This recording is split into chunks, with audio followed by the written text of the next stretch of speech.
விடுதலை இல்லாமல் இருக்கிறாங்க. ஒவ்வொரு மனிதனுக்கு விடுதலை ஆவி, ஆத்மா, சரீரத்துல என்ன செய்யணும்? விடுதலை உண்டாகும். ஆவி, ஆத்மா, சரீரத்துல விடுதலை உண்டாகும். அதுதான் மெய்யான விடுதலை. கர்த்தருக்கு ஸ்தோத்திரம். ஒரு சிறைச்சாலையில் இருக்கிற ஒரு மனுஷனுக்கு எந்த ஒரு காரியமும் எதவே பண்ண முடியாது. ஒரு நாள் செவத்துக்குள்ள அவன் என்ன பண்ணுவான்? எவ்வளவு நாள் இருக்க முடியும் இல்லையா? அப்ப அந்த வாழ்க்கை எப்படிப்பட்ட ஒரு வாழ்க்கையான்னு யோசிச்சு பாருங்க. இன்னும் இந்த சிறையிருப்பினுடைய அனுபவம் சிலரை எல்லாம் வெளிச்சத்தை காணக்கூடாம இருட்டான அறையிலே பல வருஷங்கள் வச்சிருப்பாங்க. சரிங்களா? இருட்டிலேயே இருந்ததுனால அவங்க வெளிச்சத்தை காணாததுனால கண்கள் தானாகவே என்ன செஞ்சிடும்? பார்வையை இழந்து. அப்படி ஒரு அடிமைத்தனம், அப்படி ஒரு சிறையிருப்பின் அனுபவம், பல வகையான சிறையிருப்புகள். ஒரு மனிதன் தன்னுடைய ஆவி, ஆத்மா, சரீரத்துல விடுதலை. மனுஷன் 3 வகையில இருக்கிறான். சரிங்களா? ஜனனி தானே? மனுஷன் 3 வகையில இருக்கிறான். எப்படி இருக்கிறான்? ஆவி, ஆத்மா, சரீரம். இதை உங்களுக்கு புரிய வைக்கணும்னா, இப்ப நான் பேசிட்டு இருக்கேன் பாத்தீங்களா? உங்க முன்பதாக நின்று நான் பேசிட்டு இருக்கேன். நீங்க எல்லாம் போன பிறகு திடீர்னு ஒரு செய்தி வருது. யாருக்கு? எல்லாருக்கும் தான் வரும் இல்லையா? திடீர்னு ஒரு செய்தி வருது, பாஸ்டர் போயிட்டாரு. எங்க அக்கா வரும் திருமணில இருந்து, ஐயோ இப்பதானே பேசிட்டு இருந்தாரு. அதுக்குள்ள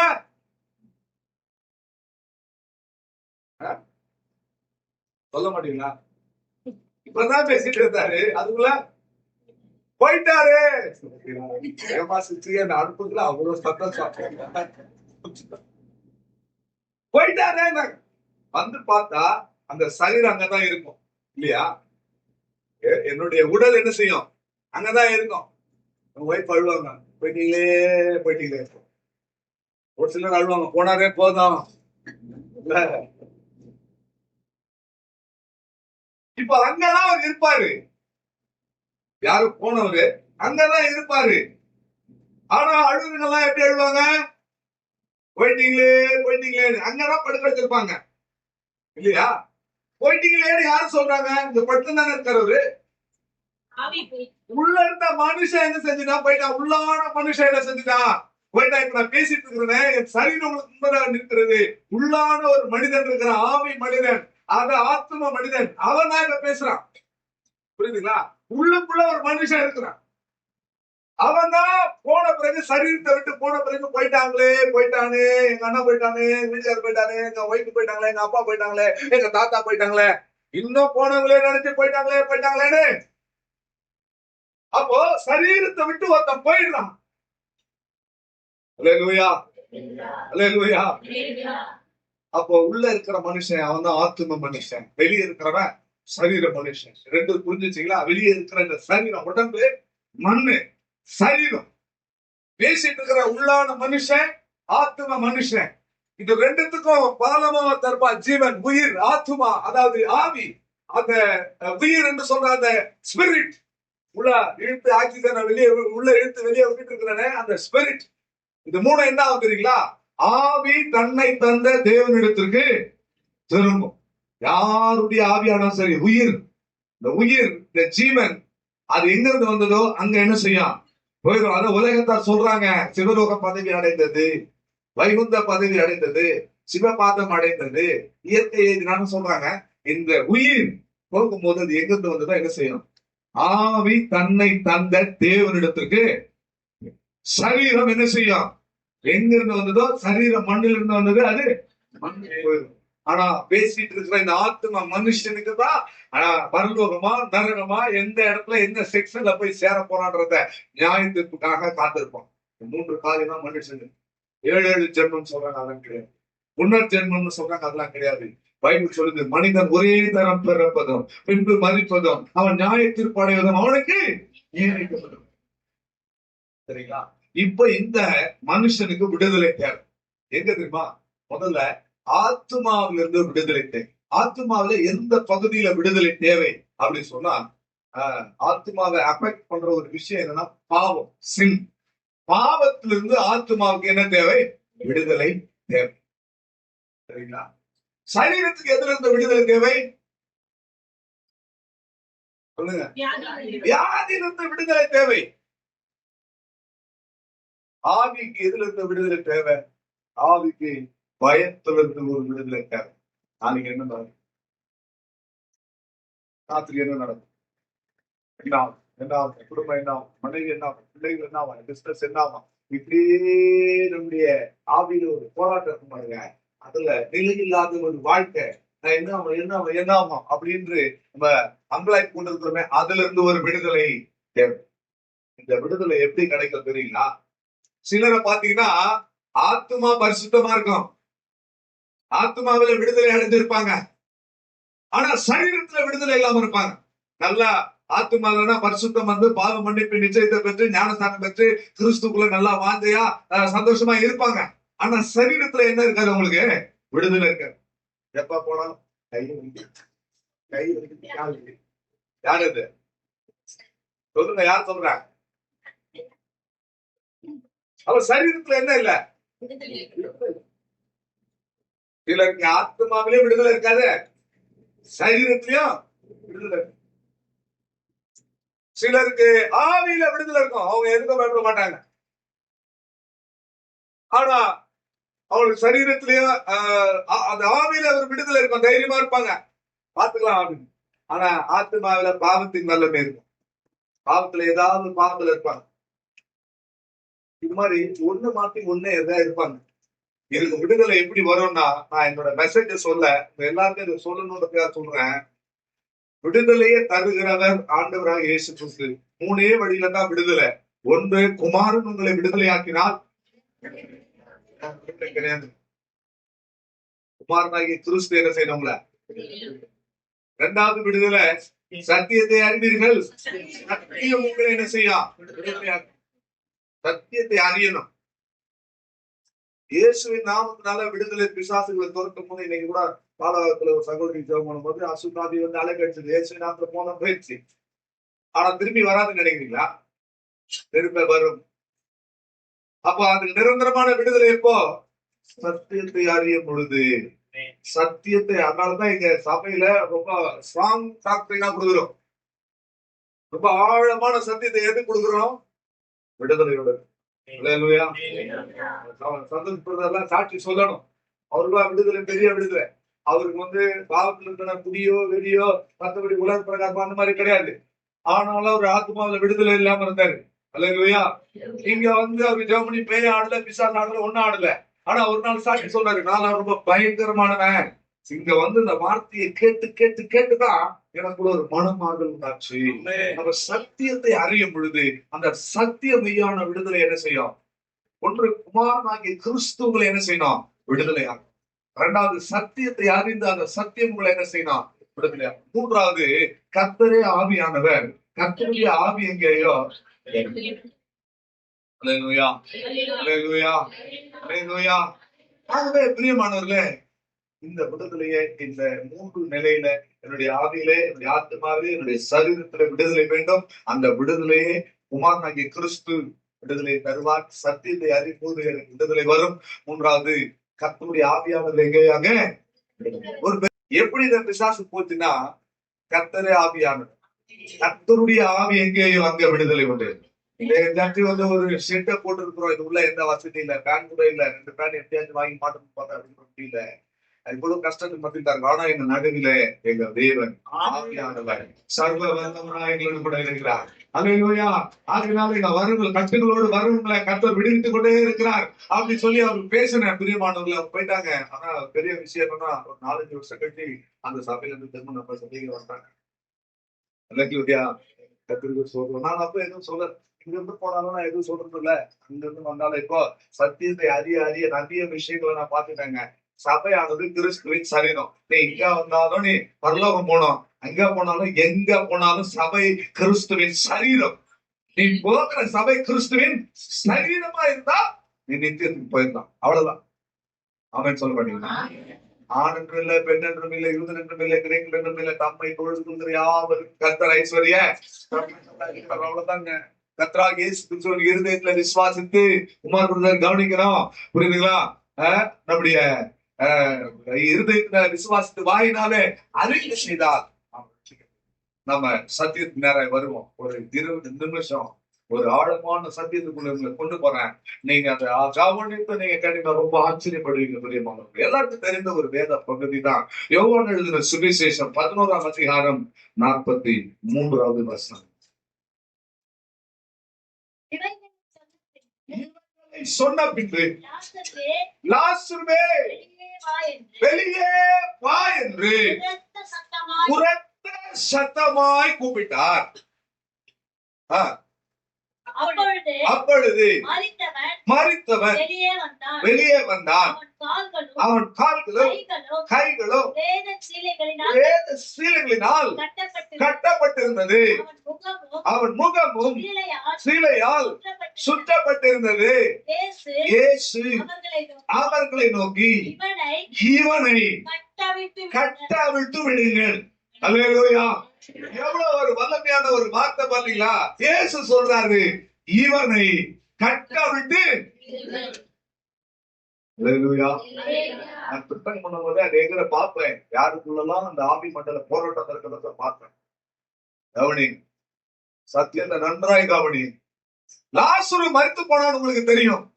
இயேசு கிறிஸ்துவின் மீது அதிகமாய் அன்பு வைத்திருந்த 2 சகோதரிகள், லாசருவினுடைய சகோதரிகள் பேர் என்ன? மார்த்தாள், மரியாள். இயேசுவின் மீது அதிகமாக அன்பு வைத்திருந்தார்கள். இயேசுவுமே லாசருவை அதிகமாய் நேசித்தார். அது மாத்திரமல்ல, இயேசு கண்ணீர் விட்டார்னு சொன்ன இடமும் இந்த இடம் தான். அந்த கல்லறையான வந்து இயேசு கண்ணீர் விடுறத பார்த்து பயங்கரமா அழுதிருக்கிறார். கண்ணீர் விட்டார்னா என்ன அர்த்தம்? பயங்கரமா அழுதிருக்கிறாரு.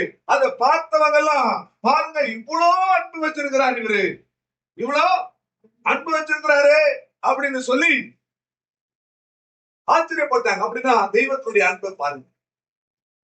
அல்லேலூயா! கர்த்தருக்கு ஸ்தோத்திரம். இன்னைக்கு செய்தியினுடைய தலைப்பு, மரித்தவன் உயிர்த்தெழுந்தால் என்ன செய்ய வேண்டும்? எல்லாருடைய வாழ்க்கையில மனுஷனாய் பிறக்கும் பொழுது நான் அடிக்கடி சொல்லுவேன், எல்லாருக்கும் மரணம் ஒரு நாள். அந்த மரணம் நம்முடைய பார்வையிலே அது துயரமான ஒரு விஷயம். ஆனா தெய்வத்தினுடைய பார்வையில அது ஒரு விலையேற பெற்ற ஒரு விஷயம். நாம் அதை மரணம் என்று காண்கிறோம். ஆனா கர்த்தர் அதை எப்படி பார்க்கிறார்னா நித்திரை என்று பார்க்கிறார். ஆகவே அந்த மரணம் மனிதனாய் பிறந்த ஒவ்வொருவருக்கும் உண்டு. ஆனால் பாவம் செய்கிற ஆத்மா சாகும். இந்த விருட்சத்தின் கனியை புசிக்கிற நாளிலே நீ சாகவே சாவாய். என்னப்பா ஆசீர்வாதமா இதெல்லாம் பேசுறீங்களா? சாவு சாவுன்னு பேசுறீங்களா? பாஸ்டர் அப்பத்துல இருந்து அப்படின்னு உங்க மனசுல சொல்றீங்க, எனக்கு தெரியும். நான் அந்த மரணத்தின் வல்லமையிலிருந்து நீங்கள் உயிர் தழ வேண்டும் என்று சொல்லி நான் பேசுகிறேன். ஏன்னா இது ஒரு டெலிவரன்ஸ் பிரேயர் மீட்டிங், ஒரு டெலிவரன்ஸ் மெசேஜ். அல்லேலூயா! ஒவ்வொரு மனிதனுக்குள்ள மரணம் சம்பவிக்கிறது. ஆதாமை பார்த்து சொன்னார், இந்த விருட்சத்தின் கனியை புசிக்கிற நாளிலே நீ சாகுவே. சாப்பிட்ட பிறகு ஆதாம் எத்தனை வருஷம் உயிரோடு இருந்தா தெரியுமா? ஆதாம் எத்தனை வருஷம் உயிரோடு இருந்தா? ஐஸ்வர்யா, பைபிள்ல போய் பாருங்க. ஆண்டவர் சொன்னார், இந்த பழத்தை சாப்பிட்டா நீ சாகவே சாவா. என்ன, அவன் எவ்வளவு நாள் உயிரோடு இருந்தான் தெரியுங்களா? நீங்க 5ஆம் அதிகாரத்துக்கு போயிருக்கணுங்க. அநேக குமாரத்தையும் பெற்று இவ்வளவு நாள் உயிரோடு இருந்தாம. அப்ப கர்த்தர் சொன்னாரு, இந்த கனியை புசிக்கிற நாள்ல சாகவே சாவா என்னார. அவன் ஏன் சாகல? எப்பா கர்த்தர் சொன்னாரு, இந்த கனியை புசிக்கிற நாள்ல மரிச்சிருவேன்னு சொன்னாரு. ஆனா அவன் எத்தனை வருஷம் உயிரோடு இருந்தான்? அப்ப கர்த்தர் சொன்ன மரணம் என்பது எது சொல்லுங்க? ஆத்ம மரணம் தான். என்ன ஆத்ம மரணம்னா என்ன? பாவம் செய்து ஒரே வார்த்தை பல புஸ்தகத்துல சொல்லிட்டேன், மனிதன் தேவனை விட்டு நிரந்தரமாக பிரிக்கப்படுதல்.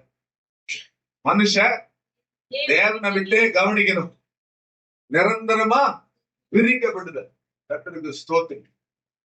இதுதான் ஆத்ம மரணம். புரியுதுங்களா? இதற்கு இணையான இன்னொரு வசனத்தை சொல்லுகிற வெளிப்படுத்துற விசேஷம் 3ஆம் அதிகாரம்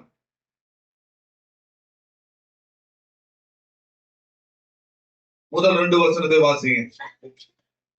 சர்தை சபையின் தூதனுக்கு நீ எழுத வேண்டியது என்னவெனில், தேவனுடைய 7 ஆவிகளையும் 7 நட்சத்திரங்களை உடையவர் சொல்லுகிறதாவது உன் கிரியைகளை அறிந்திருக்கிறேன். அடுத்ததான் ரொம்ப மிக முக்கியமான விஷயம், எல்லாரும் குறிப்பெடுத்துக் கொள்ளுங்க. நீ உயிருள்ளவன் என்று பெயர் பெற்றிருந்தோம். சொல்லுங்க சொல்லுங்க, எல்லாரும் சொல்லுங்க. நீ தூங்குறவங்க எல்லாம் சொல்லுங்க பாப்பா. நீ உயிருள்ளவன் என்று பெயர் பெற்றிருந்தா எப்படி இருக்கிற?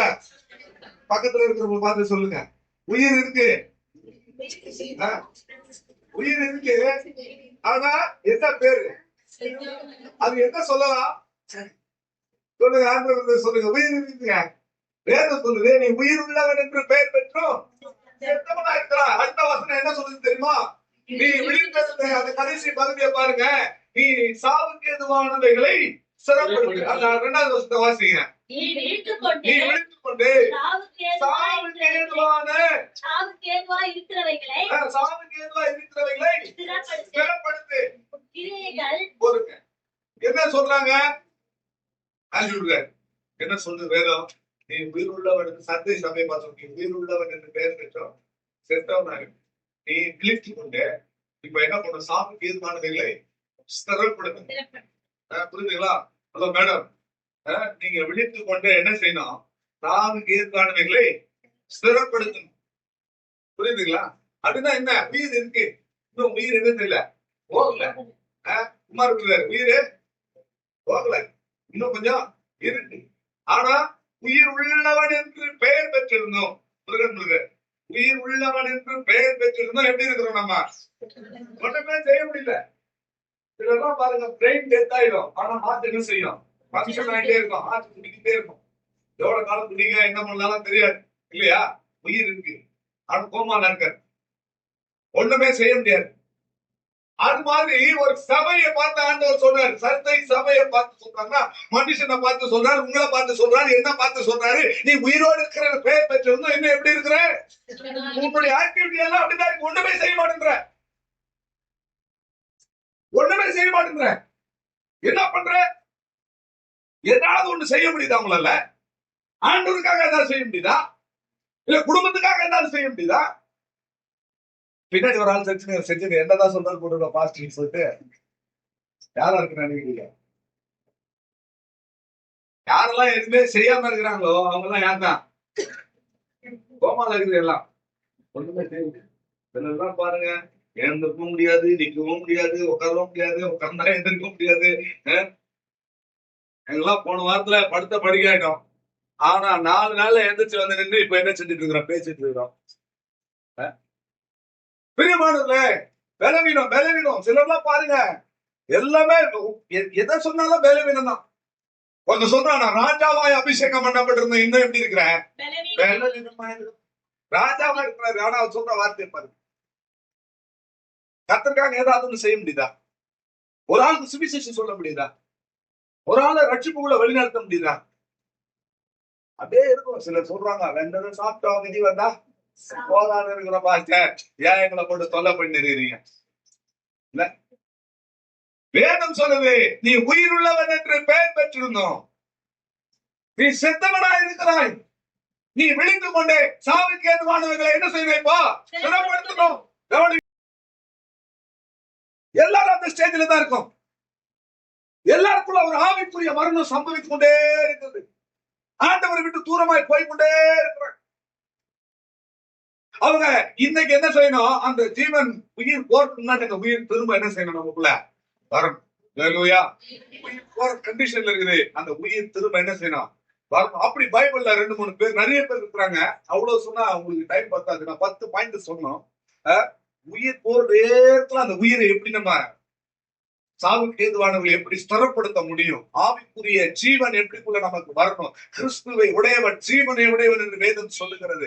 ஆகவே ஒரு மருத்த நிலவரத்துல ஒரு என்ன சொல்றது, ஒரு கோமா ஸ்டேஜ்ல இருக்கிறது போல நானும் எதுக்கு மனுஷனா இருக்கிறேன் அந்த பூமியில, ஏதோ வரேன் ஏதோ போறேன், என்னால ஒரு பிரயோஜனம் இல்லை, என்னால ஒண்ணுமே செய்ய முடியல அப்படின்ற ஒரு காரியத்துல நீங்க இருந்தீங்கன்னா இன்னைக்கு நீங்கள் விழித்துக் கொண்டு சாவுக்கு ஏதுவானவர்களை ஸ்திரப்படுத்த வேண்டும். முதலாவது ஒரு மனுஷனுடைய உயிர், அவனை விட்டு போன உயிர் திரும்ப வருது. வேதத்துல நாம் பார்ப்போம். நியாயாதிபதிகளின் புஸ்தகம் 15ஆம் அதிகாரத்திலே 18, 19 வசனங்களை பார்க்கும் பொழுது, நியாயாதிபதிகள் 15ஆம் அதிகாரம் 18, 19 வசனங்களை பார்க்கும் பொழுது அங்கே ஒரு பெரிய சம்பவம் நடக்கிறது. அதை வாசிங்க. அவர் மிகவும் தாகமடைந்து கர்த்தரை நோக்கி கூப்பிட்டு, தேவரீர் உமது அடியேனுடைய கையினாலே இவ்வளவு பெரிய ரட்சிப்பை கட்டளையிட்டிருந்தோம். இப்பொழுது தன் தாகத்தாலே செத்து விருத்த சேதனம் இல்லாத இந்த பெலிஸ்தீனுடைய கையில நான் விழ வேண்டுமா? ஒரு ஆளு என்ன சம்பவம் நடக்குது தெரியுங்களா? 1000 பெலிஸ்தர்கள் வந்துட்டாங்க. கவனிங்க, 1000 பெலிஸ்தர்கள் வந்துட்டாங்க. ஒரு கழுதையினுடைய தாடை எலும்பை எடுத்து 1000 பேர் என்ன செஞ்சினான்? கொண்டுட்டு அவனுக்கு தாகம் வருது. அந்த தாகத்துல அவனுடைய உயிர் போகுது. தண்ணி இல்லாத தாகத்துல அவனுக்கு உயிர் போகுது. ஒரு நேரத்துல ஆண்டவரை நோக்கி கூப்பிடுற, ஆண்டவரே உங்களுடைய கையினால இவ்வளவு பெரிய ரட்சிப்பை கட்டளையிட்டு இருக்க, இப்ப நான் தாகத்தினால செத்து விருத்த சேதனம் இல்லாத இந்த பெலிஸ்தர் கையில விழ வேண்டுமா? நான் இந்த சப்ஜெக்ட பார்க்கும்போது ஆச்சரியமான ஒரு விஷயத்த பார்த்தேன். இதுக்கு முன்னாடி சிம்சோன் எங்கேயாவது ஜெபம் பண்ணானான்னு பார்த்தா, ஜெபம் பண்ண ஒரு அனுபவமே அவனுக்கு கிடையாது. தாகங்களும் தவிப்புகளும் எப்பொழுது உண்டாகும் தெரியுமா? ஜெபிக்காம இருக்கும் பொழுது ஆவிக்குரிய மரணம் சம்பவிக்கும். ஜெபம் குறையும் பொழுது ஆவிக்குரிய மரணம் கொஞ்சம் கொஞ்சமா நமக்குள்ள வரும். உடனடியாக நாம் விழித்துக் கொண்டு என்ன செய்யணும்? ஜெபிக்கணும். இவன் ஜெபம் பண்ண அந்த 2 நிமிஷம் ஜெபத்துல என்ன நடந்தது? அடுத்த வசனம், கர்த்தர் லேகியில உள்ள பள்ளத்தை பிளக்க பண்ணினார். அதிலிருந்து தண்ணீர் ஊற்றெடுத்து வந்தது. அதை குடித்தான். அதை குடித்த உடனே வசனம் சொன்னது, அவன் உயிர் அவனுக்குள் திரும்ப வந்தது. அல்லேலூயா. இந்நாள் வரைக்கும் அந்த இடம் இருக்கிறது. என்ன கோரி என்று அந்த இடத்துக்கு பெயர் இருக்கிறது. அல்லேலூயா. ஏன்னா வாழ்க்கையில அந்த மரணம் சம்பவிப்பதற்கு முன்பதாக, ஆவிக்குரிய மரணம் சம்பவிப்பதற்கு முன்பதாக, கர்த்தருக்கு ஸ்தோத்திரம், நீங்கள் என்ன செய்யணும்? விழித்துக் கொண்டு சாவுக்கு ஏதுவானவங்களை என்ன செய்யணும்? ஸ்திரப்படுத்தணும். கர்த்தரை நோக்கி ஜெபிக்கிற அந்த ஜெப ஜீவிய நமக்குள்ள என்ன செய்யணும்? வளர்ந்து பெருங்கணும். பெரியமா அது மாத்திரம் அல்ல, நான் வேகமா 2-3 பேரை சொல்றேன். 1 சாமுவேல் 30ஆம் அதிகாரம் 11-12 வசனத்தை பார்க்கும்போது, 1 சாமுவேல் 30ஆம் அதிகாரம் 11-12 வசனங்களை வாசிக்கும் பொழுது அங்க என்ன சொல்லப்பட்டிருக்கிறது பாருங்க. சீக்கிரமா வாசிங்க. ஒரு எகிப்தியனை வெளியில அவர்கள் கண்டு அவனை தாவீதினிடத்தில் கொண்டு வந்தார்கள்.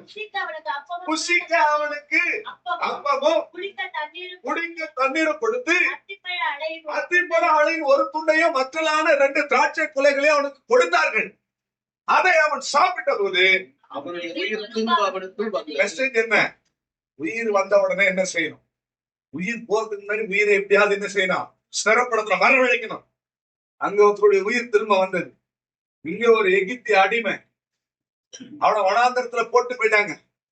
அவன் உயிர் போயிட்டு இருக்கு. கர்த்தருக்கு ஸ்தோத்திரம். உயிர் ஊசலாடிட்டு இருக்கு. அந்த நேரத்துல தாவீது அவனை கொண்டு வந்து, இவன் அபிலேகனுடைய வேலைக்காரன், எகிப்தில இருந்து வந்த ஒரு அடிமை, அவனுக்கு என்ன கொடுத்தான்? முதலாவது தண்ணீரை கொடுத்தான். 2வது அப்பத்தை கொடுத்தான். 3வது மற்றலான திராட்சை கொலைகளை கொடுத்தான். அதாவது ட்ரை ஃப்ரூட். அத்திப்பழ ஆடைன்னு ஒரு துண்டை கொடுத்தான். இதை சாப்பிட்ட உடனே அவன் உயிர் அவனுக்குள்ள என்ன செஞ்சிருச்சு? தண்ணீர் என்பது எதை காண்பிக்கிறது? பரிசுத்த ஆவியின் அபிஷேகத்தை காண்பிக்கிறது. ஜீவன் போற நேரத்துல, நம்ம ஆத்மாவில ஒரு மரணம் சம்பவிக்கிற நேரத்துல ஜீவ தண்ணீர் ஆகிய பரிசுத்த ஆவியானவரை நாம் சரியான அபிஷேகம் நமக்குள்ள தேவை. கதவை சாத்திட்டு வீட்டுக்குள்ள நல்ல அந்நிய பாஷைகளை பேசி உரத்த சத்தத்தோட ஆவில நல்லா நிறையணும். அதுதான் தண்ணீரை குடிப்பது. அல்லேலூயா. அப்பம் என்பது எதை காண்பிக்கிறது? அப்பம் என்பது தேவ சித்தம். என்னை அனுப்பினவருடைய சித்தத்தை செய்வதே எனக்கு போஜனமாக இருக்கிறது சொன்னாரு. தேவ சித்தம் தான் அப்பம். அல்லேலூயா. மற்றலான திராட்சை குலை என்று சொல்லுவது கிறிஸ்துவின் மரணத்தோடு சம்பந்தப்பட்ட ஒரு அனுபவம். எல்லா டீப்பான சில விஷயங்கள். அத்திப்பழ அடையின் ஒரு துண்டு. அத்திப்பழம் என்பது தெய்வீக சுகம். அல்லேலூயா. அத்திப்பழம் என்பது என்ன? தெய்வீக சுகம், டிவைன் ஹீலிங். மருந்து மாத்திரைகளால் உண்டானது அல்ல. Divine healing, divine healing. சிலுவையில ஆண்டவர் நமக்காக சம்பாதித்து அவருடைய தடுப்புகளாலே குணமாகிறோம்னு சொல்ற பாருங்க. அந்த டிவைன் ஹீலிங் அதை தான் நம்ம பெற்றுக்கொள்ளணும். அதுதான் அத்திப்பழ அடையும் குறித்து. இத ஒன்று பரிசுத்தாவி, தண்ணீர் என்கிற பரிசுத்தாவி, தேவ சித்தம் என்கிற அப்பா, வற்றலான திராட்சை குலைகள் கிறிஸ்துவின் மரணத்தோடு சம்பந்தப்பட்ட ஒரு அனுபவம். அடுத்தது அத்திப்பழ தெய்வீக சுக சத்தியம், தெய்வீக தெய்வீக சுகம், டிவைன் ஹீலிங் அப்படின்னு சொல்ற பிரியமானது. இந்த 4 காரியங்களை செய்யும் போது உங்கள் உயிர் உங்கள் திருப்பவர். நான் சொல்லலைங்க, வேதம் சொல்லுது. எத்தனை பேர் விசுவாசிக்கிறீங்க? அல்லேலூயா, அல்லேலூயா. அது மாத்திரமல்ல, இன்னொரு சம்பவத்தை நான் சொல்லுகிறேன். 2 ராஜாக்கள் 13ஆம் அதிகாரம் 20, 21 வசனங்கள். 2 ராஜாக்கள் 13ஆம் அதிகாரம் 20, 21 வசனங்களை நீங்கள் வாசித்து பார்த்தால், எலிசா மரித்து போனார். எலிசாவை கொண்டு போய் ஒரு கல்லறையில் அடக்கம் பண்ணினார்கள். அப்பொழுது மோவாபினுடைய தண்டுகள் பலத்து கொண்டு, மோவாபின் தண்டுகள் வந்ததினாலே மரித்து போன ஒருவனை அடக்கம் பண்ணும்படி கொண்டு போனார்கள். எதிரே வந்த மோவாபினுடைய ஆர்மியை பார்த்த உடனே இவங்க என்ன செய்தாங்க? செத்து போன சடலத்தை கல்லறையை திறந்து உள்ள ப்ராப்பரா வைக்கல, வெளியில இருந்து தூக்கி உள்ள போட்டாங்க. நம்ம ஒரு கல்லறைலாம் கீழே இது தோண்டி இருக்கிறோம். வேதம் சொல்ற கல்லறை மலையை குடைஞ்சி உள்ள அரை அறையா இருக்கும். ஒரு பெரிய கல்லை வச்சு வெளியே மூடிடுவாங்க. புரியுதுங்களா? மோவாபினுடைய வல்லமை எதிர்க்க வருதுன்னா என்ன அர்த்தம்? மோவாப்னு சொன்னா முறை தவறி பிறந்தவன். நாம 10 தலைமுறை ஆனாலும் தேவ சமூகத்துக்குள்ள என்ன செய்யாது? வர முடியாது. ஒரு தேவனுடைய பிள்ளைக்கு எதிராய் வருகிற வல்லமைகள் இதுதான் பிரியமானவர்களே. இப்படிப்பட்ட வல்லமை வரும் பொழுது, மரித்து போன ஒருவனை தூக்கி ஒரு கல்லறைக்குள்ள போடும் பொழுது, அந்த கல்லறையில இருந்த ஒரு பரிசுத்தவானுடைய எலும்புகள் மேல போய் இந்த பாடி விழுந்த உடனே அந்த உயிர் அவனுக்குள்ள என்ன செஞ்சது? திரும்ப வந்துருச்சு. கரங்களை வைத்து ஒரு அல்லேலூயா சொல்லுங்க. எலும்புகள் என்று சொல்லப்படுவது உபதேசத்தை காண்பிக்கிறது. எலும்புகள் என்றால் என்ன அர்த்தம்? உபதேசம். அங்க கொடுக்கிற உபதேசம் தான் உங்களுக்கு ஜீவனை என்ன செய்யும்? திரும்ப உங்களுக்குள்ள கொண்டு வரும். ஒரு அல்லேலூயா சொல்லுங்களேன். அந்த உபதேசத்தை கேட்க கேட்க உங்களுடைய உயிர் உங்களுக்குள்ள கடந்து வரும். உங்கள் ஜீவன் உங்களுக்குள்ள என்ன செய்து வரும்? கடந்து வரும். எல்லா ஆவிக்குரிய ரகசியங்கள் சபையில விசுவாசிகளுக்கு பேசுற ஒரு சத்தியம். அது கூட இன்னொன்னு ஆட் பண்ணி சில விஷயங்களை எடுத்து வச்சிருக்கேன். இன்னொரு நபரை குறித்து நான் உங்களுக்கு சொல்லுகிறேன். அப்போஸ்தலருடைய நடபடிகள் 20ஆம் அதிகாரம் 9வது வசனத்தை பார்க்கும் பொழுது, அப்போஸ்தலருடைய நடபடிகள் 20ஆம் அதிகாரத்தினுடைய 9வது வசனத்தை பார்க்கும் பொழுது அங்க என்ன சொல்லுகிறது என்று பார்ப்போம். அப்பொழுது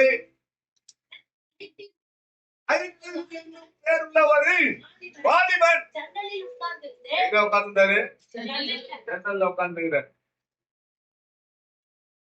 உட்கார்ந்துட்டு பவுல் அடுத்த நாள் புறப்பட்டு வெளியூர் போறாரு, பிரசங்கத்துக்கு போறாரு. அதனால எவ்வளவு நேரம் பிரசங்கம் பண்றாரு? அதை மட்டும் சத்தமா சொல்லுங்க. பவுல் எவ்வளவு நேரம் பிரசங்கம் பண்றாரு? நேரம் பிரசங்கம் பண்ணாராம். நான் மட்டும் பிரசங்கம் பண்ணா உங்களுக்கு கோபம் வந்துருது. பவுல் நெடுநேரம் பிரசங்கம் பண்ணதுனால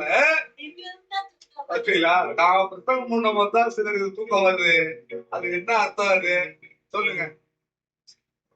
கோயிட்டாமாவை காணீங்க.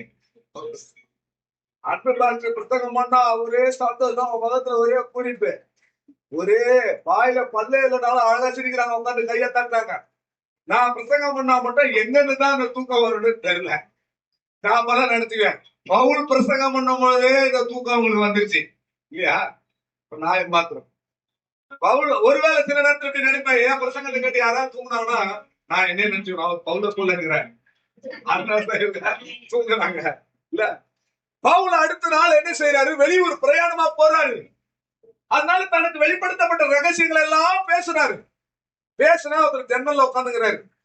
எல்லாரும் சொல்லியிருப்பாங்க, தம்பி ஜன்னல்ல உட்காராத, ஜன்னல்ல உட்காராதப்பா சொன்னா யாருங்க கேக்குறாங்க? யாரும் கேட்க மாட்டாங்க. தம்பி முடிய ஒழுங்கா விட்டுப்பா அப்படிதான் கேட்க மாட்டாங்க. பேட்டை ஒழுங்கா போடுப்பா அப்படிதான் கேட்க மாட்டாங்க. அது மாதிரி அங்க சொல்லிருக்காங்க, தம்பி ஏம்மா ஒழுங்கா உட்காருமா, தூங்காதம்மா, நல்லா உற்சாகமா இருக்குமா அப்படின்னு சொன்னா எங்க கேக்குறாங்க? அது மாதிரி பல பேர் சொல்லியிருப்பாங்க ஜன்னல்ல உட்காராதாங்க. இன்னைக்கு கூட நிறைய பேர் ஜன்னல்ல உட்கார்ந்தவங்களை காணும். என்ன தெரியுமா? 1000 தூக்கம் வந்தது. நல்லா தூங்க வந்து எங்க இருந்து விழுந்தா தெரியுங்களா? 3வது மாடியில இருந்து கீழே விழுந்தாரு. விழுந்தவங்க இவங்க பிரசங்கத்தை நிறுத்திட்டு அயோயோடு பதறி அடித்து மேலே இருந்து இறங்கி கீழே ஓடி வந்து பார்த்தா அவனை செத்தவனாக எடுத்தாங்க. எடுத்த உடனே பவுல் வந்து பார்த்தாரு, அவருக்கு கையா ஓடல காலம் ஓடல. நான் பட்ட பிரசங்கத்தை கேட்டாரா இப்படி ஆயிட்டி அப்படின்னு சொல்லிட்டு பவுல் அவனை என்ன செய்தாரு, கலங்காதிருங்கள். இவன் என்ன செய்யல, இன்னும் ஆகல, செத்துட்டா, செத்தவனா தான் எடுத்தாங்க. எல்லாரும் பதறிட்டாங்க. அவனை கட்டி பிடிச்சாரு. அந்த ஊழியக்காரனுடைய அமைப்பு அவனுக்குள்ள ஜீவனை கொண்டு வந்துச்சு. சொல்லுங்க, ஒரு ஊழியக்காரனோட நல்ல ஒரு ஐக்கியத்துல இருக்க பழகிக்கணும். இதே மாதிரி ஒரு ஊழியக்காரன் ஒரு குழந்தைய பழைய பாட்டுல போட்டு அந்த ரூமை சாத்திட்டு அந்த குழந்தையின் மேல விழுந்து அவனுடைய கண்ணும் அந்த குழந்தையினுடைய கண்ணோட இருந்தது, அவனுடைய வாய் அந்த குழந்தையினுடைய வாயோட இருந்தது. அப்படின்னா கண்ணுக்கு கண், சுவாசத்துக்கு சுவாசம். ஊழியக்காரன் ஒரு சரியான ஊழியக்காரனிடத்துல சரியான ஒரு ஐக்கியம் உடையவங்களா இருந்தா அந்த ஊழியக்காரனிடத்துல இருக்கிற அந்த அபிஷேகம் அவர்களுக்குள்ள கடந்து வரும். அல்லேலூயா சொல்லுங்க, அல்லேலூயா. இங்க பாருங்க, அந்த ஊழியக்காரன் போய் என்ன செய்தா, அணைத்து கொண்டான். செத்து போனவன் அணைத்து கொண்டான். அவனுடைய உயிர் அவனுக்குள்ள என்ன செஞ்சது, இப்ப பவுலே செத்து போயிட்டாருங்க. 14ஆம் அதிகாரம் வந்தீங்கன்னா இப்ப உயிர் கொடுத்தாரு பாருங்க, கட்டி கொடுத்து அந்த பவுலே செத்து போயிட்டாரு. கல்லால அடிச்சாங்க. அவன் கல்லால அடிச்சு செத்துக்கான்னு சொல்லி காலை பிடிச்சு தர தர தர தரம் எடுத்து போய் தெருவுக்கு பட்டணத்துக்கு புறம்பே போட்டாங்க. வாசிங்க 14ஆம் அதிகாரம் 19-20. அப்போஸ்தலருடைய நடவடிக்கை 14ஆம் அதிகாரம் 19-20. பின்பு அந்தியோகியாவிலும் இக்கோனியாவிலும் இருந்து சில யூதர்கள் வந்து ஜனங்களுக்கு போதனை செய்து பவுலை கல்லறிந்து மறுத்து போனான் என்று எண்ணி அவனை பட்டணத்துக்கு வெளியே கொண்டு போய் போட்டாங்க. உடனே என்ன நடந்தது தெரியுமா, சீஷர்கள் ஓடி போய் அவனை சூழ்ந்து கொண்டாங்க. அவன் எழுந்து பட்டணத்துக்குள்ள போயிட்டான். ஒரு ஊழியக்காரனுடைய அணைப்பு செத்தவனுக்குள்ள உயிர் வந்திருக்கு. இப்ப ஊழியக்காரனே செத்து போயிட்டான், விசுவாசிகள் எல்லாம் போய் சூழ்ந்து நின்றுட்டாங்க. அல்லேலூயா. விசுவாசிகள் எல்லாம் போய் சூழ்ந்து கொண்டதுனால அவங்களுடைய உயிர் அவருக்குள்ள வந்தது. அல்லேலூயா. விசுவாசிகளுடைய ஐக்கியமும் ஜீவனை கொண்டு வரும். ஆமென் சொல்லுங்களேன். அல்லேலூயா. என்ன காரணம் பிரியமானவர்களே, ஒரு ஊழியக்காரனுடைய அணைப்பு அவர்களுக்குள்ள ஜீவனை கொண்டு வருது. ஒரு விசுவாசிகளுடைய ஐக்கியம் அவங்களுக்குள்ள என்ன வருது, ஜீவனை கொண்டு வருது. அதனாலதான் சொல்றேன், நீங்க ஒரு 10 பேரை ஒன்னா சேர்த்து போங்க, ஒரு ஹாஸ்பிட்டலுக்கு போங்க, ஒரு பேஷண்ட பார்த்து சூழ்நிலை நின்று ஜெபம் பண்ணுங்க, அந்த ஜீவன் அவர்களுக்குள்ள கடந்து வரும். அல்லேலூயா. ஒரு பக்கத்துல 2 விசுவாசி பலவீனமா இருக்கிறாங்களா, ஒரு 10 பேர் விசுவாசிங்க ஒன்னா போங்க. அப்படி ஒரு ஐக்கியம் இருந்தாங்க. ஒருவர் பாரத்து ஒருவர் உயிர். லாசருவே வெளியே வான்னு சொன்ன உடனே அந்த உயிர் அவனுக்குள்ள என்ன செஞ்சது, வந்தது. கர்த்தருடைய சத்தம் வல்லமை உள்ளது, கர்த்தருடைய சத்தம் மகத்துவம் உள்ளது, கர்த்தருடைய சத்தம் காதி மனாந்தரத்தை ஆதரவு பண்ணும், கர்த்தருடைய சத்தம் பெண்மான்களை ஈடுபடிய செய்யும், கர்த்தருடைய சத்தம் கேதுரு மரங்களை முறிக்கும். அப்படிப்பட்ட சத்தம் வரும் பொழுது சாவுக்கு ஏதுவான நம்முடைய சகல காரியங்களை நாம் என்ன செய்ய விழித்துக் கொண்டு உயிர் நீங்க பெருமை. பிரியமானவர்களே, உயிர் வந்த உடனே, லாசரு உயிர் வந்த உடனே ஆண்டவர் என்ன சொன்னார் தெரியுங்களா, இவனை கட்டவிழ்த்து விடுங்கள். அதுக்கு முன்னாடி ஒன்று சொன்னாரு, இந்த கல்லை புரட்டுங்க. ஏங்க அவரு சொன்னா எப்படி உங்களுக்கு சொல்றது, சொன்னாக ஒரு கட்டளை தான் பிரபஞ்சமே அப்படியே ஃப்ரீஸ் பண்ணி நிறுத்திடுவாரு. அவ்வளவு வல்லமை உள்ள தேவன். அந்த கல்லை பார்த்து நீ புரண்டு போன்னு சொன்னா அது புரண்டு போயிருக்காதா சொல்லுங்க. அந்த கல்லை பார்த்து புரண்டு போனா புரண்டு போயிருக்கோம். ஆனா சொன்னாரு, அந்த கல்லை புரட்ட வேண்டியது உங்களுடைய வேலை. அல்லேலூயா. நீங்க செய்ய வேண்டியதை நீங்க செஞ்சீங்கன்னா அவர் செய்ய வேண்டியதை அவர் செய்வார். அல்லேலூயா. அவர் வெளியே வந்த பிறகு லாசருவே வெளியே வான்னு சொன்னா, இயேசு உயிர் தெழுந்த போது அவருடைய வஸ்திரங்கள் எல்லாம், அங்க சுருட்டி வைத்த வஸ்திரங்கள் எல்லாம் கீழே கிடந்தது, சுருட்டி ஒரு இடத்துல வைக்கப்பட்டிருந்தது. ஆனா லாசரு வரும் பொழுது அந்த வஸ்திரம் அவனை சுற்றி இருந்தது. இவனை கட்டவிழ்த்து விடுங்கள் என்று ஆண்டவர் சொன்னாரு. ஆகவே நீங்கள் ஒருமனப்பட்டு எவைகளை கட்டுகிறீர்களோ அது பரலோகத்திலே கட்டப்படும். நீங்கள் ஒருமனப்பட்டு எவைகளை கட்டு அவிழ்க்கிறீர்களோ அது பரலோகத்திலே கட்டு அவிழ்க்கப்படும். கட்டு அவிழ்க்கிற அதிகாரத்தை தேவன் நமக்கு தந்திருக்கிறார். நாம் தான் மனுஷனுடைய கட்டுகளை அவிழ்க்கிறவர்களாக காணப்பட வேண்டும். அல்லேலூயா. கர்த்தருக்கு ஸ்தோத்திரம். லாசருடைய வாழ்க்கையில அவன் உயிர் வரதுக்கு முன்னாடி என்ன பண்ணான்னு தெரியுங்களா, பெத்தானியாக்கு வரும்போதெல்லாம் இயேசு அங்க போவாரு. அங்க போனா லாசர் அங்க இருக்க மாட்டான். சரிங்களா, லாசர் அங்க இருக்க மாட்டான். லாசர் அப்பதான் ஓடிடுவான். நான் கூட சில வீட்டுக்கு போவேன், போனா பசங்க இருக்க மாட்டாங்க, பேட் எடுத்து போயிட்டு. அந்த மாதிரி லாசரு இயேசு வரும்போது அங்க மார்த்தாள் இருந்தாங்க, மரியாதை இருந்தாங்க, லாசுறாங்க இல்ல. நீங்க வாசித்து பாருங்க, எங்கேயுமே இல்ல. இயேசு வரும்போதெல்லாம் லாசர் அங்க இருந்திருந்தாருன்னா இந்த மரணம் அவருக்கு வந்திருக்காரு. புரியுதுங்களா? இயேசு வரும்போது லாசர் வந்திருந்தாருன்னா அந்த மரணம் அங்க வந்திருக்காது. இயேசு வரும்போதெல்லாம் இவர் வந்தாருன்னா இவர் பைபிளை திறந்துவாருப்பா, நம்மளால முடியாது அப்படின்னு போயிடுறாரு. அதனால ஒரு மரணம் சம்பவித்தது பிரியமானவர்களே. லாஸ்ட்னா கர்த்தர் துணைன்னு அர்த்தம். லாஸ்ட்ன்ற வார்த்தைகளுடைய அர்த்தம் கர்த்தர் துணைன்னு அர்த்தம். யாருக்கு கர்த்தர் துணையா இருக்கிறாரு? பைபிள் சொல்லுது உத்தமனுக்கு கர்த்தர். யார் உத்தமன்? யார் உத்தமன்? யார் உத்தமன்? உத்தமன் சொன்னா யாருங்க? உத்தமன் மார்க்கத்தான். எப்படி உத்தமனால் மாற முடியும்? 19ஆம் சங்கீதத்தை நீங்க எடுத்து வாசிட்டீங்கன்னா 12வது வசனத்துல தன் பிள்ளைகளை உணர்கிறவன் யார்? மறைவான குற்றங்களுக்கு நீங்களா அப்பொழுது நான் பெரும் பாதகத்துக்கு நீங்களாகி துணிகரமான பாவங்கள் என்னை ஆண்டு கொள்ள ஒட்டாதிரும். அப்பொழுது பெரும் பாதகத்துக்கு நீங்களாகி நான் உத்தமனாவேன். அவன் தான் உத்தமன். லாசர் அப்படிப்பட்ட ஒரு உத்தமன். அல்லேலூயா. இயேசு வரும்போதுதான் ஓடிடுவான். ஆனா இந்த உயிர்த்தெழுதல் வந்த பிறகு, லாசர் உயிர்த்தெழுந்த பிறகு, நீங்களும் நானும் உயிர்த்தெழுந்த பிறகு, நமக்குள்ளே ஒரு ஆவிக்குரிய உயிர்த்தெழுதல் வந்த பிறகு நாம் என்ன செய்யணும்? யோவான் 12ஆம் அதிகாரத்துல 2வது வசனத்தை வாசிங்க. யோவான் 12:2. அங்கே அவருக்கு விருந்து பண்ணினார்கள். மார்த்தாள் எப்பவுமே பணிவிடைத்தானே. பணிவிடை செய்தால் லாசருவும் அவருடனே கூட. இப்ப கிளைமாக்ஸ் எப்படி இருக்கு பாருங்க. முன்னாடி உயிர்த்தெழுதலுக்கு முன்னாடி ஆள் எஸ்கேப் ஆயிட்டாரு இல்லையா? 4 நாள் உள்ள இருந்தாரு. அவருக்கு தெரியும் அவர் எங்க போயிருந்து பார்த்து தெரியும். மரணம்னா என்ன, பாதாளம்னா என்ன, நித்தியம்னா என்ன, எல்லாத்தையும் உள்ள போய் 4 நாள் பார்த்துட்டு வந்திருப்பாரு. சகோதரியே சொன்னாங்க, திறக்காதீங்க ஆண்டவரே, 4 நாள் ஆயிடுச்சு நாருமேன்னு சொன்னாங்க. இப்போ 4 நாள் உள்ள இருந்த நாடி போன லாசரு இப்ப எங்க இருக்கிறாரு? இயேசுவோடு கூட பந்தியில இருக்கிறாராம். உயிர்த்தெழுதல் வந்த பிறகு, நமக்குள்ள ஆத்மாவில ஒரு உயிர்த்தெழுதல் வந்த பிற்பாடு நாம இயேசுவோடு கூட என்ன செய்யணும்? பந்தி இருக்கிற ஒரு அனுபவத்துக்குள்ள வரணும். அப்படின்னா என்ன அர்த்தம்? இயேசு நீங்க ஒரு உயிர்த்தெழுதல், ஒரு ரட்சிப்பு உங்களுக்குள்ள வந்துருச்சுன்னா நீங்க அவரோடு கூட பந்தி இருக்கணும்னா 2 காரியம். இதோ வாசற்படியில நின்று கதவை தட்டுகிறேன். ஒருவன் என் சத்தத்தை கேட்டு கதவை திறந்தால் நான் அவனிடத்துல பிரவேசித்து அவனோடு கூட போஜனம் பண்ணுவேன். அவனும் என்னோடு கூட என்ன செய்வான்? போஜனம் பண்ணுவான். அதுதான் பிரியமானவர்களே, என்னுடைய வாழ்க்கைய கிறிஸ்துவனுடைய பூர்ணத்துக்கு ஒப்பு கொடுத்து கிறிஸ்துவோடு கூட ஜீவிக்கிற ஒரு உன்னதமான ஒரு அனுபவம் பிரியமானவர்களே. 2வது ராபோஜனத்தை தான் அது கர்த்தருடைய பந்தின்னு நம்ம பார்க்கிறோம். அல்லேலூயா. அன்றைக்கு ராவிருந்து பண்ணினார்கள் அப்படின்னா ராபோஜன் நிறைய விசுவாசிங்க ராபோஜனத்துக்கு வர்றதில்லை. அது ரொம்ப கேர்லெஸ்ஸா நினைக்கிறாங்க. அது ரொம்ப நம்ம சபையில பாருங்க, ஒரு சபையில வருஷத்துக்கு ஒரு தடவை, ஒரு சபையில 3 மாசத்துக்கு ஒரு தடவை, ஒரு சபையில வாரம் அப்பம் விட்டார்கள். எப்படியோ பரிசுத்தவான்கள் என்ன செய்யறாங்களோ அந்த ராவிருந்துல, அந்த கர்த்தருடைய பந்தியில அவருடைய மாம்சத்தை புசித்து அவருடைய ரத்தத்தை என்ன செய்யணும்? பானம் பண்றதுக்கு வந்துடணும். இதெல்லாம் நோ எக்ஸ்கியூஸ்.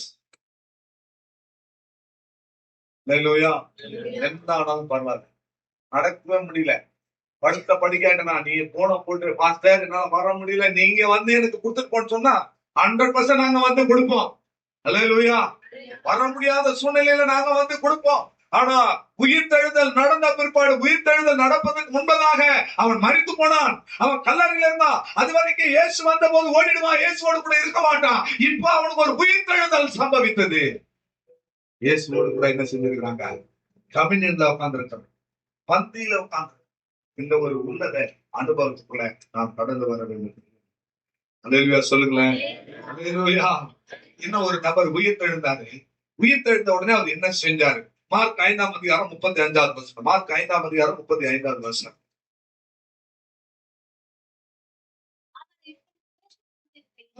பேசிக் கொண்டிருக்கையில் ஜெப ஆலய தலைவனுடைய வீட்டிலிருந்து சிலர் வந்து உம்முடைய குமாரத்தி மரித்து போனார், போதகரை வருத்தப்படுகிறார். இயேசு என்ன செஞ்சாரு? அவனை பார்த்து விசுவாசமாயிரு, பயப்படாத, விசுவாசமாயிரு என்று சொல்லி கூட்டிக் கொண்டு வீட்டுக்கு போனாரு. போன இடத்துல என்ன பண்ணிட்டு இருக்கிறாங்க? அங்க ரொம்ப அருமையா சொல்லப்பட்டிருக்கிறது, மிகவும் அழுது புலம்புகிறது அழுது புலம்புகிறவர்களை பார்த்து சந்தடியும் மிகவும் அழுது புலம்புகிறவர்களையும் கண்டு உள்ளே பிரவேசித்து, நீங்கள் சந்தடி பண்ணி அழுகிறது என்ன? சந்தடி பண்ணி அழுகிறதுனா என்ன? மறிக்கவில்லை.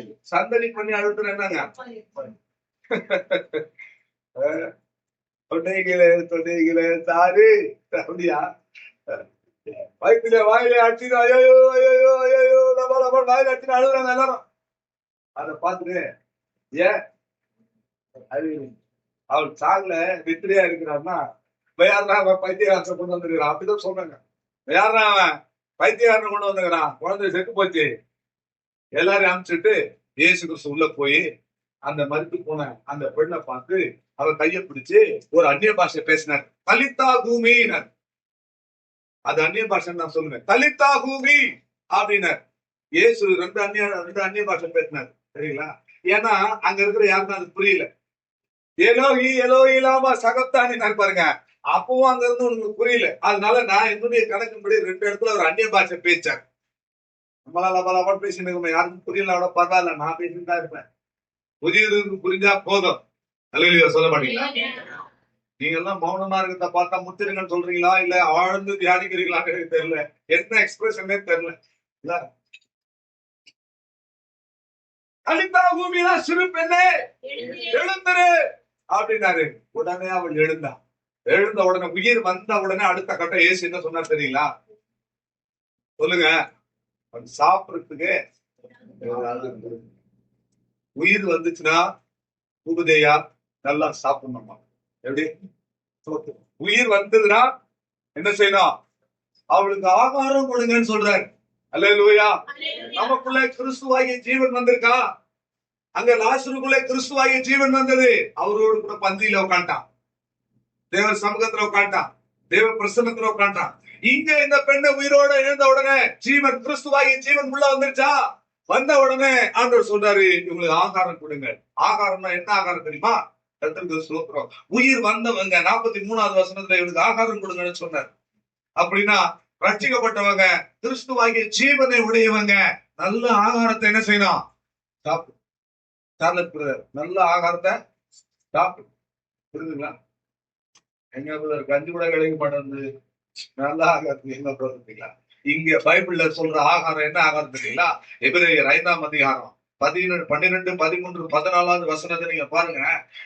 எபிரேயர் 5ஆம் அதிகாரம் கொஞ்சம் வேகமா வாசிங்க. 12, 13, 14 வாசிங்க. காலத்தை பார்த்தால் போதகராய் இருக்க வேண்டிய உங்களுக்கு தேவனுடைய வாக்கியங்களின் மூல உபதேசங்களை மறுபடியும் பிரசங்கிக்க வேண்டியதாகுது. காலமா பிரசங்கம் பண்ணிருக்கிறேன். காலத்தை பார்த்தா எல்லாரும் ரவிச்சந்திரன் பெரிய போதகராங்க, சபையை நடத்துற பெரிய போதகரா இருக்கணும், தலைமை போதகரா பிஷப்பா இருக்கணும், ரெவரண்டா இருக்கணும். ஆனா இன்னொன்னு உங்களுக்கு என்ன செய்ய வேண்டியதா இருக்குது? மூல உபதேசத்தை சொல்ல வேண்டியதா இருக்குது. மூல உபதேசம்னா இயேசு சுகம் தருவார், இயேசு உங்களுக்கு அற்புதம் செய்வார், இயேசு உங்களுக்கு அதிசயம் செய்வார். இந்த சின்ன பசங்களை சண்டே கிளாஸ்க்கு வர வைக்கிறதுக்கு மிட்டாய் வாங்கி கொடுத்து வாங்க சொல்றேன்னா அந்த மாதிரி நடத்த வேண்டியது. உரிமையோடு சொல்றேன். அதனால வேற யாரும் சொன்னா கோச்சுவாங்கல்ல, என் கையா கோச்சிக்க மாட்டேன். காலத்தை பார்த்தா இன்னும் என்ன செஞ்சிருக்கணும்? போதகர்களா இருக்கணும். அடுத்த வசனத்தை வாசிங்க. பலமான ஆகாரத்தை அல்ல சாப்பிடுறாங்க விசுவாசிங்க. அவன் உயிர் தெழுந்த உடனே ஜெயந்தி சிஸ்டர் அவங்களுக்கு சாப்பாடு கொடுக்க சொன்னாரு. புரியுதுங்களா? என்ன சாப்பாடு? நல்ல உயிர் வந்த பிறகு நல்ல சாப்பாடை சாப்பிடணும். இன்னும் பால் இப்போ இவர் இருக்கிறாரு தந்தூர் கொடுத்துருக்கு. இவர் மட்டன் சாப்பிட மாட்டாரு, மாட்டனும் சாப்பிட மாட்டாரு, சிக்கன் சாப்பிட மாட்டாரு, பால் தான் குடிப்பாரு. சொன்னா என்ன அர்த்தம்? ஒரு குட்டி பாலை வச்சு நான் எப்பா சாப்பிடுப்பா சாப்பிடுப்பா அப்படி சொன்னா என்ன அர்த்தம்? வீக்கா இருக்கலாம். ஒண்ணு எனக்கு மூளை கட்டு போயிருக்கணும், இல்லைன்னா அவருக்கு மூளை இன்னும் வளராம இருக்கணும். இல்லையா? மூளை வளர்ச்சி குழந்தைகளுக்கு தான் பண்ணுவாங்க, பால் தான் குடிச்சிருப்பாங்க. சரிங்களா? நான் சொல்ல பைபிள் சொல்லுது. காலத்தை பார்த்தா இந்நேரம் போதகராக இருக்கணும். நீங்க ஏன்னா உங்களுக்கு இன்னும் இயேசு அற்புதம் செய்யறாரு, சுகம் தராரு, இயேசு உங்களுக்கு கார் கொடுக்குறாரு, லாரி கொடுக்குறாரு, இதுதான் பிரசங்கம் பண்ணிட்டு இருக்கிறாங்க. ஆனா உங்களுக்கு ரட்சிக்கப்பட்டு 5 வருஷம் ஆச்சா? நீதியின் வசனத்துல பழக்கம் உள்ளவர்களாய் நீங்க மாறணும். பலமான ஆகாரத்தை நீங்க என்ன செய்யணும்? அதுதான் இந்த உபதேசம். ஸ்ட்ராங் மீட் இதை கொடுக்கணும் உங்களுக்கு. ஆனா குழந்தைங்களுக்கு குத்துற கூடாது. இப்ப நிர்மலா சிஸ்டர் குழந்தை மாதிரி வந்துக்கிறாங்க, அவங்களுக்கு போய் பலமான ஆகாரத்தை குத்தணும் வச்சுங்க. இப்ப பிறந்த குழந்தை, அவங்க இப்ப இந்த மார்க்கெட்டுக்குள்ள வந்திருக்கிறாங்க. முருகன் பிறந்த குழந்தை, பிறந்த குழந்தைய பிடிச்சி ஒரு லெக் பீஸை கொண்டு வந்து சாப்பிட்டு உள்ள நம்ம தள்ளுன்னு வச்சுங்க. ஒரு 3 மாசம் குழந்தைக்கு மட்டன் பிரியாணி கொடுத்தா என்ன ஆகும்? வாந்தி இல்ல.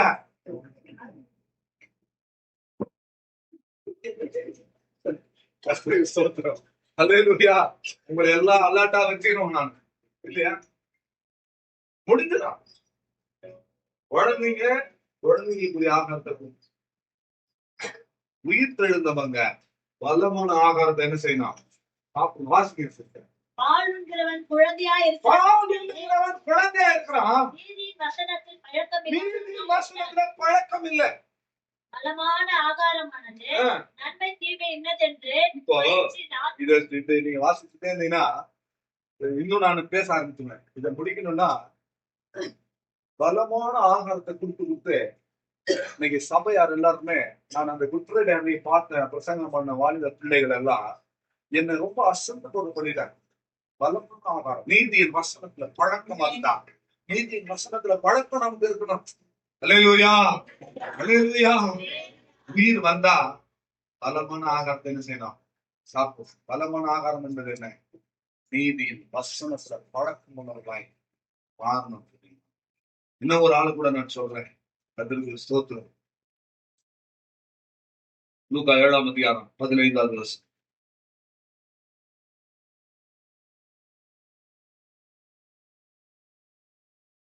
மரித்தவன் எழுந்து உட்கார்ந்து நான் இப்ப ஜீவன் வந்துருச்சு பேச தொடங்கினான். அவன் தாயின் இடத்துல லாஸ்டருக்கு உயிர் வந்தது. வந்த உடனே அவன் என்ன செஞ்சான்? இயேசுவோடு கூட பந்தி இருந்தான். நாம பந்தி இருக்கணும். 2வது, எதிர்வின் மகள் உயிரோடு வந்துட்டா, உயிர் வந்துருச்சு, அவளுக்கு ஆகாரம் கொடுக்கணும், பலமான ஆகாரத்தை சாப்பிடணும். 3வது, நாயினூர் விதவையினுடைய மகன், அவனுக்குள்ள ஜீவன் வந்துச்சு. ஜீவன் வந்த உடனே ஆண்டவர் என்ன சொன்னாரு? அவனை அவன் தாயின் இடத்துல என்ன செஞ்சாங்க? ஒப்புவித்தாங்க. இப்போ உயிர் வந்த பிறகு நாம என்ன செய்யணும்? தாயின் இடத்துல என்ன செய்யணும்? ஒப்புவிக்கப்படணும். அப்ப தாயின் இடத்துல ஒப்புவிக்கப்படுதல்னா என்ன அர்த்தம் அப்படின்னா, கர்த்தருக்கு ஸ்தோத்திரம், கலாத்தியர் 4ஆம் அதிகாரம் 26வது வசனத்தை வாசித்தா அந்த தாயின் யார் அப்படின்றது நான் உங்களுக்கு காண்பிக்க முடியும். கலாத்தியர் 4:26. மேலான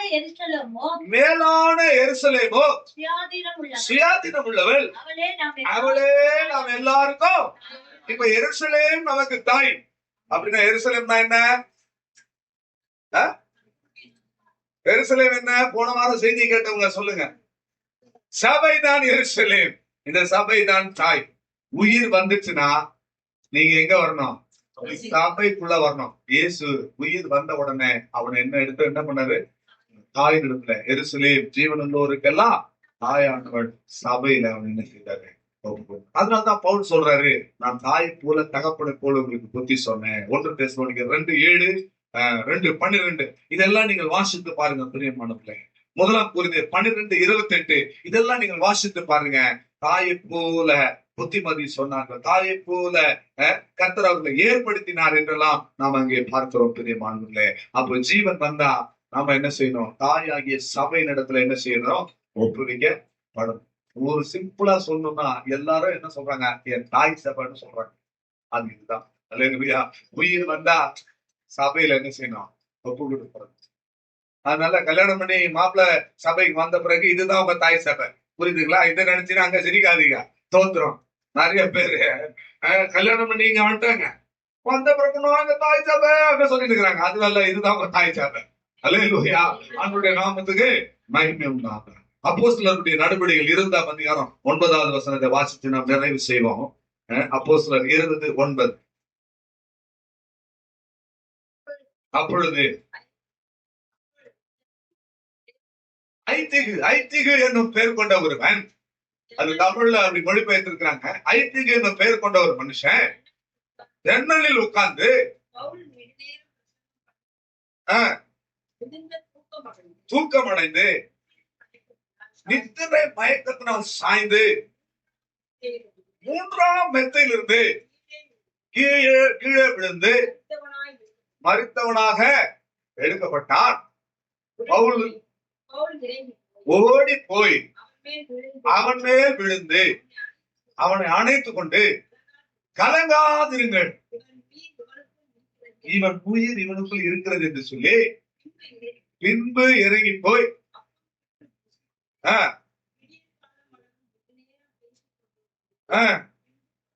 அங்க எல்லாரும் ஆறுதல் அடைந்தார்கள் ஒரு வார்த்தை வரும். அது எங்க?